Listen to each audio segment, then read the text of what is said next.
क्या आप एससीओ के बारे में जानते हैं?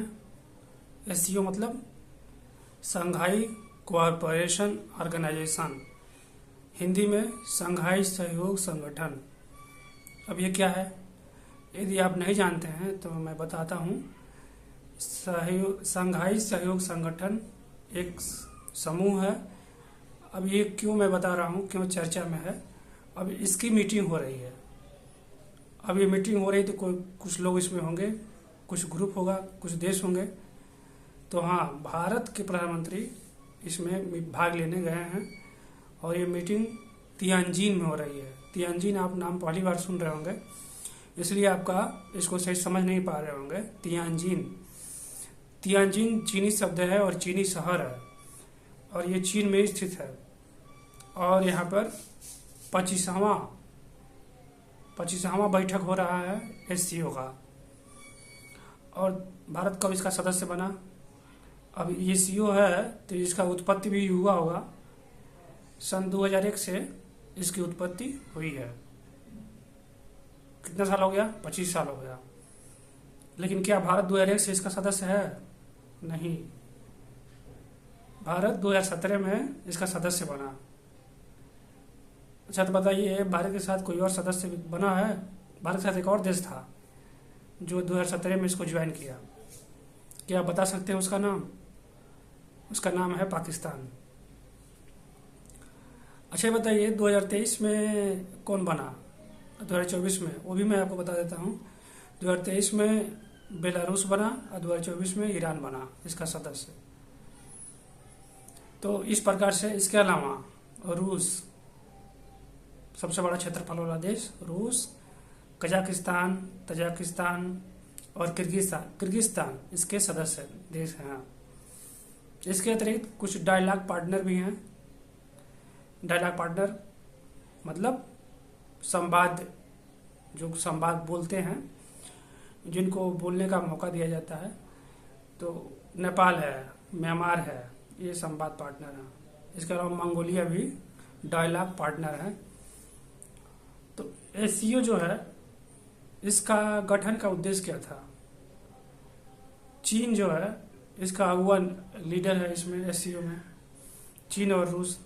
तो इसका गठन का उद्देश्य ये था कि जो यूरेशिया है, यूरेशिया मतलब रूस का हिस्सा, कजाकिस्तान ले लीजिए, मंगोलिया ले लीजिए, ये जो यूरेशिया है ये कैसे डेवलप करे। और ये जो आपका यूरोपीय यूनियन है और अमेरिका का नेतृत्व वाला संगठन नाटो है, और जो विश्व बैंक है, जो अंतर्राष्ट्रीय मुद्रा कोष है, उसी का विकल्प के रूप में एससीओ बना और ब्रिक्स बना। तो ब्रिक्स के बारे में आप जानते होंगे, नहीं जानते होंगे तो बाद में हम चर्चा करेंगे। तो अभी एससीओ की चर्चा इसलिए कर रहे हैं क्योंकि मीटिंग चल रही है। 31 तारीख अगस्त से शुरू हुआ है और 1 सितंबर तक चलेगा। 1 सितंबर है, 2 दिन चलेगा। तो पहले दिन क्या हुआ? पहले दिन हमारे प्रधानमंत्री नरेंद्र मोदी चीन के राष्ट्रपति शी जिनपिंग से मिले। और देखिए, ये 7 साल में हमारे प्रधानमंत्री मोदी का पहला दौरा है चीन का। 2020 में गलवान जो घाटी में जो क्लैश हुआ था आर्मी के बीच, दोनों देशों के आर्मी के बीच, चीन और भारत की आर्मी के बीच, वो बहुत ही दुखदायक था और उसी से हमारी जो बात थी चीन के साथ बंद हो गई थी। 2024 में जो ब्रिक्स का समिट रूस के कजान शहर में हुआ था, वहाँ पर शी जिनपिंग और भारत के प्रधानमंत्री मोदी की औपचारिक मुलाकात हुई थी। कोई द्विपक्षीय वार्ता नहीं हुई थी। अब आप पूछेंगे द्विपक्षीय वार्ता क्या होता है? तो इंग्लिश में बायलैटरल ट्रेड कहते हैं द्विपक्षीय वार्ता, जिसमें दोनों पक्ष मेज पर, टेबल पर मिलते हैं और अपनी अपनी समस्याएं और विकास को आदान प्रदान करते हैं। जैसे भारत चीन की 1 तारीख को बैठक हुई, 31 अगस्त को बैठक हुई है। तो उसमें चीन ने कुछ कहा, भारत ने भी कुछ कहा। तो भारत ने ये कहा कि जब तक सीमा विवाद का जो मुद्दा है वो हम दोनों मिलकर हल नहीं कर लेते हैं, तब तक हमारी बातचीत आगे कैसे बढ़ेगी।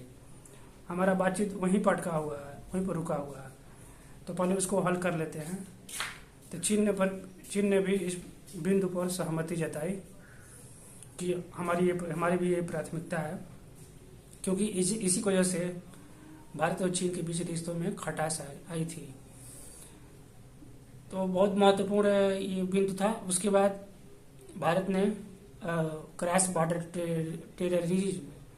टेररिज्म में आतंकवाद, जो क्रॉस बॉर्डर आतंकवाद है, उस पर भारत ने मुद्दा उठाया। तो चीन ने भी भारत को कहा कि हाँ, हम पहलगाम हिंसा की निंदा करते हैं, पूरा एससीओ निंदा करता है। और एससीओ ने एक साझा बयान जारी किया है कि पहलगाम हमले की हम निंदा करते हैं। तो इस प्रकार से दो बिंदु ये हो गए। तीसरा बिंदु था कि ट्रेड, भारत और चीन के बीच ट्रेड को कैसे बढ़ावा दिया जाए। देखिए, भारत घाटे में है चाइना के साथ, चाइना बहुत ज़्यादा लाभ में है। एक अनुमान हम बताते हैं, जैसे $65 बिलियन वो अपना वस्तु भेजता है भारत में, तो भारत केवल 25 से 30 बिलियन भेज पाता है। तो कितना अंतर हो गया? $45 बिलियन का, 45 अरब डॉलर का अंतर हो गया। 45 अरब डॉलर घाटा है। मोटी मोटा हम बता रहे हैं, आंकड़ा कुछ इधर से उधर हो सकता है, लेकिन ये एवरेज है। तो भारत ने इस बिंदु पर तीसरा ये बिंदु उठाया था। और इसके अलावा कुछ छोटी छोटी बातें, लेकिन महत्वपूर्ण बातें और हुई। जैसे भारत से डायरेक्ट फ्लाइट शुरू हो गई शंघाई और बीजिंग के लिए। आप बीजिंग के बारे में जानते होंगे ना, बीजिंग चीन की राजधानी है, और शंघाई जैसे भारत में मुंबई है, वैसे शंघाई चीन में है। तो पहले पहलगाम गलवान के बाद, गलवान घाटी 2020 में जो क्लैश हुआ दो आर्मी के बीच, उसके बाद से भारत ने अपनी डायरेक्ट फ्लाइट चीन के लिए बंद कर दी। और तो लेकिन अब वो भारत ने शुरू कर दी है। तो ये महत्वपूर्ण बिंदु है। और दूसरा, कैलाश मानसरोवर यात्रा जो चीन ने बंद की थी, उसने अलाउ कर दिया है। तो ये जो बर्फ दोनों देशों के बीच जम गई थी, वो पिघलने लगी है। और इसमें ट्रंप की टैरिफ का बहुत बड़ा योगदान है, क्योंकि भारत अमेरिका का सबसे बड़ा सरदार, व्यापारिक सरदार था। लेकिन ट्रंप के 50% टैरिफ प्लस 25% एक्स्ट्रा पेनल्टी की वजह से भारत की जो वस्तुएं हैं वो अमेरिका में जाना बंद हो गई हैं, बहुत कम हो गई हैं। तो भारत अपने वस्तुओं को निर्यात करने के लिए चीन की बाजार की तरफ टकटकी लगाए हुए है, और चाहता है भारत की चीन अपना बाजार भारतीय वस्तुओं के लिए खोले। इसलिए हमारे प्रधानमंत्री एससीओ की समिट में अटेंड करने गए हैं। और ये बहुत अटेंड इसलिए है क्योंकि वहाँ रूस के राष्ट्रपति पुतिन भी आए थे, और चीन के बाद राष्ट्रपति पुतिन दूसरे नंबर पे प्रमुख नेता है एससीओ में। आप देखेंगे समाचार में तो देखने लायक दृश्य था। हमारे प्रधानमंत्री नरेंद्र मोदी और रूस के राष्ट्रपति व्लादिमीर पुतिन दोनों हाथ पकड़ के चल रहे थे और हंसते हुए बात कर रहे थे। उसके बाद कुछ दूर चलने के बाद कुछ दूरी पर खड़े थे चीन के राष्ट्रपति, वो भी आ गए। तीनों नेता शी, मोदी और पुतिन दोनों ने 1 से 2 मिनट तक एक साथ खड़े होकर बातचीत किया। और जितने अधिकारी थे, चाहे वो चीन के हों, ट्रांसलेटर होते हैं, अनुवादक होते हैं, वो जो उन लोगों ने भारत से थे, रूस से थे, उन लोगों ने चारों तरफ से तीनों नेताओं की बातें सुनने लगे, तुरंत आए और उसको ट्रांसलेट करने लगे।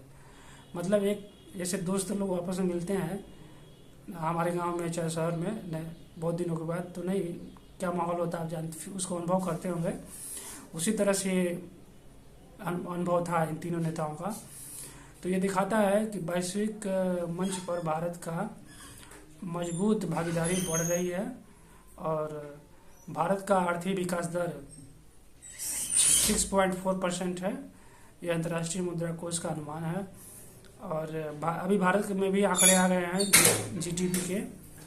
तो भारत सबसे अधिक प्रथम जो क्वार्टर है भारत में क्वार्टर मतलब 3 महीने का क्वार्टर होता है, कुल 4 क्वार्टर होते हैं जो आंकड़े आते हैं सांख्यिकी विभाग द्वारा भारत में।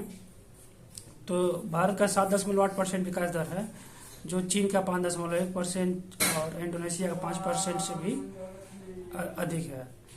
तो कहने का तात्पर्य है कि भारत का आर्थिक विकास दर अन्य विश्व में अन्य देशों से अधिक है। तो इस प्रकार से भारत की जो न केवल एससीओ बल्कि वैश्विक स्तर पर भी भारत का भागीदारी बढ़ रही है।